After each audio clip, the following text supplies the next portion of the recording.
Hello viewers, ഇന്നത്തെ video നമുക്കൊരു എളുപ്പത്തിലൊരു 4 മണി പലഹാരം ഉണ്ടാക്കാം. അപ്പോൾ അതിന് വേണ്ട ഇൻഗ്രീഡിയൻസ് എന്തൊക്കെയാണെന്ന് നോക്കേണ്ട മുമ്പേ നിങ്ങൾ എൻ്റെ ഈ വീഡിയോ ചാനൽ സബ്സ്ക്രൈബ് ചെയ്തിട്ടില്ലെങ്കിൽ ഒന്ന് സബ്സ്ക്രൈബ് ചെയ്യുക. പിന്നെ നിങ്ങൾക്ക് ഈ വീഡിയോ ഇഷ്ടപ്പെടുകയാണെങ്കിൽ ലൈക്ക് ചെയ്യാനും മറക്കല്ലേ. അപ്പോൾ നമുക്ക് നോക്കാം ഇതിന് വേണ്ട ഇൻഗ്രീഡിയൻസ് എന്തൊക്കെയാണെന്ന്. അതിന് വേണ്ടിയിട്ട് ഒരു കപ്പ് വറുക്കാത്ത സേമിയ എടുത്തിട്ടുണ്ട്, പിന്നെ ഒരു കപ്പ് റവ എടുത്തിട്ടുണ്ട്, പിന്നെ ഒരു കപ്പ് പാലെടുത്തിട്ടുണ്ട്, പിന്നെ പഞ്ചസാര നമ്മുടെ അളവിൻ്റെ അനുസരിച്ച്, പിന്നെ നമ്മൾ കാഷ്യൂ നട്ട്സും മുന്തിരിങ്ങ എടുത്തിട്ടുണ്ട്, പിന്നെ നമ്മളൊരു അര ഗ്ലാസ് വെള്ളം എടുത്തിട്ടുണ്ട്, പിന്നെ കുറച്ച് നെയ്യും വേണം. ഇനി നമ്മൾ എങ്ങനെയാണ് ഇത് ഉണ്ടാക്കുകയെന്ന് നോക്കാം. അപ്പോൾ ഇത് വറുക്കാത്ത റവയാണ് കേട്ടോ ഞാൻ എടുത്തിരിക്കുന്നത്. ഇനി നമുക്ക് ഒരു പാൻ അടുപ്പത്ത് വയ്ക്കാം. നമുക്ക് സ്റ്റവ് ഒന്ന് കത്തിക്കാം.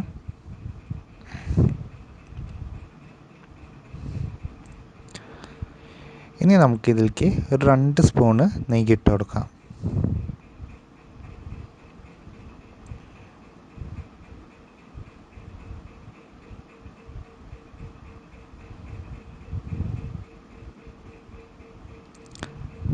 ഈ നെയ്യൊന്ന് ചൂടാവട്ടെ. ചൂടായി കഴിഞ്ഞിട്ട് നമുക്ക് ഈ അണ്ടിപ്പരിപ്പ് ഉണ്ടല്ലോ അതിട്ട് കൊടുക്കാം. അണ്ടിപ്പരിപ്പ് ഒന്ന് വറുത്തെടുക്കാം നമുക്ക് നെയ്യിൽ. ഇനി നമുക്ക് ആ മുന്തിരിങ്ങ കൂടി ഇട്ട് കൊടുക്കാം. അതും കൂടി നമുക്ക് ഫ്രൈ ചെയ്തെടുക്കാം.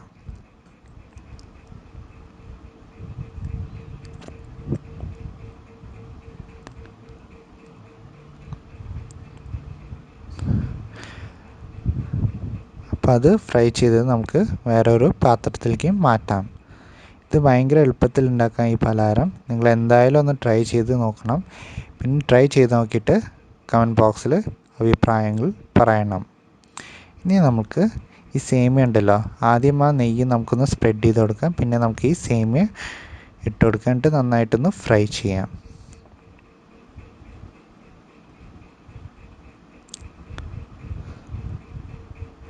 പിന്നെ ഈ വീഡിയോ കണ്ടിട്ട് ഇഷ്ടപ്പെടുകയാണെങ്കിൽ ഒന്ന് ലൈക്ക് ചെയ്യുക, ഇഷ്ടപ്പെട്ടില്ലെങ്കിൽ ഈ വീഡിയോ ഒന്ന് ഡിസ്ലൈക്ക് ചെയ്യുക. ഇനി നമുക്ക് ആ അര ഗ്ലാസ് വെള്ളം ഇതിലേക്ക് ഒഴിച്ചെടുക്കാം. എന്നിട്ട് നന്നായിട്ടൊന്ന് സ്റ്റിർ ചെയ്യാം.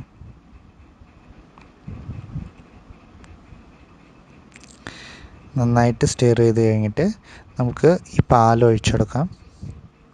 ആ അര കപ്പ് പാൽ എടുത്തിട്ടുണ്ടായിരുന്നല്ലോ, അത് നമുക്ക് ഒഴിച്ചെടുക്കാം. ഇനി നമുക്ക് ആ പഞ്ചസാര ഇട്ട് കൊടുക്കാം. പഞ്ചസാര നമ്മുടെ ആവശ്യത്തിനനുസരിച്ചാണ്. പിന്നെ നമുക്ക് ഓട്സും ഇട്ട് കൊടുക്കാനായിട്ട് നന്നായിട്ടൊന്ന് സ്റ്റിർ ചെയ്യാം. ഒരു 4 to 5 മിനിറ്റ്സ്. അത് കഴിഞ്ഞിട്ട് നമുക്ക് ഒരു സ്പൂണ് നെയ്യ് ഇട്ട് കൊടുക്കാം. എന്നിട്ട് നന്നായിട്ടൊന്ന് മിക്സ് ചെയ്യുക.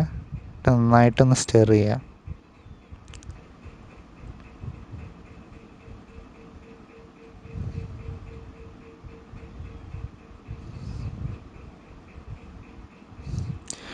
ഇപ്പോൾ ഒരു 5 മിനിറ്റ് സ്റ്റിർ ചെയ്ത് കഴിഞ്ഞിട്ട് ഇങ്ങനെ ആയിട്ടുണ്ട്.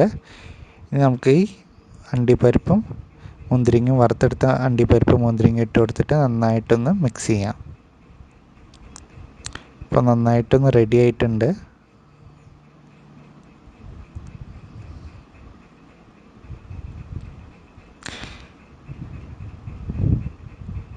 ഇനി നമുക്ക് ഒരു പാത്രത്തിൽ നെയ്യ് വരട്ടിയെടുക്കാം.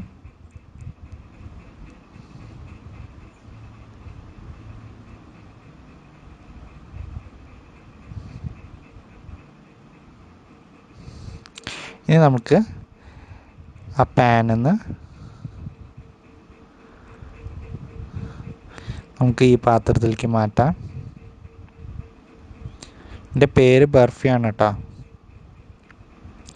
ബർഫി നമുക്ക് ഈ പാത്രത്തിലേക്ക് മാറ്റാം. ഇത് ചൂടാറാൻ വെക്കണം. നമുക്ക് ഒന്ന് നന്നായിട്ടൊന്ന് ഷേപ്പിലാക്കിയിട്ട് നമുക്ക് ചൂടാറാൻ വയ്ക്കാം. ഇത് തണുത്ത് കഴിഞ്ഞാലാട്ടോ ഇത് ടേസ്റ്റ് കഴിക്കാൻ. ചൂടോടെ കഴിക്കുമ്പോൾ അത്ര ടേസ്റ്റ് ഉണ്ടാവില്ല. തണുത്ത് കഴിഞ്ഞിട്ട് കഴിക്കുന്നത്. ഇനി നമുക്ക് ഇതൊന്ന് തണുക്കാൻ വയ്ക്കാം. തണുത്ത് കഴിഞ്ഞിട്ട് നമുക്ക് ഓരോ പീസാക്കിയിട്ട് കട്ട് ചെയ്തെടുക്കാം. നല്ല ഷേപ്പിലൊന്ന് ആക്കി വയ്ക്കുക. ഇത് ഒട്ടി പിടിക്കാതിരിക്കാൻ വേണ്ടിയിട്ടാണ് താഴത്ത് നെയ്യ് വരട്ടിയെടുത്തത്. ഇതൊന്ന് തണുത്ത് കഴിഞ്ഞു. ഇനി നമുക്ക് ഒന്ന് ലൂസാക്കി കൊടുക്കാം.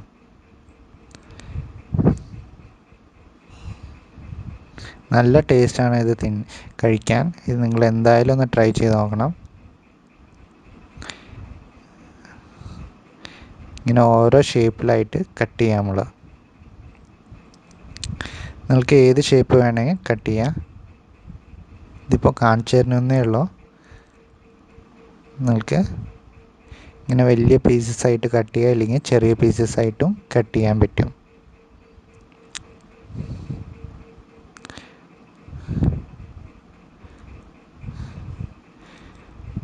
ഇപ്പം നല്ല സോഫ്റ്റാണ്, നല്ല ടേസ്റ്റിയാണ്.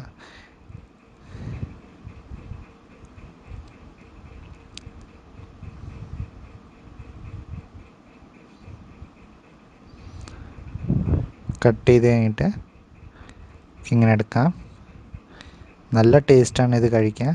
നിങ്ങൾ എന്തായാലും ഒന്ന് ട്രൈ ചെയ്ത് നോക്കണം.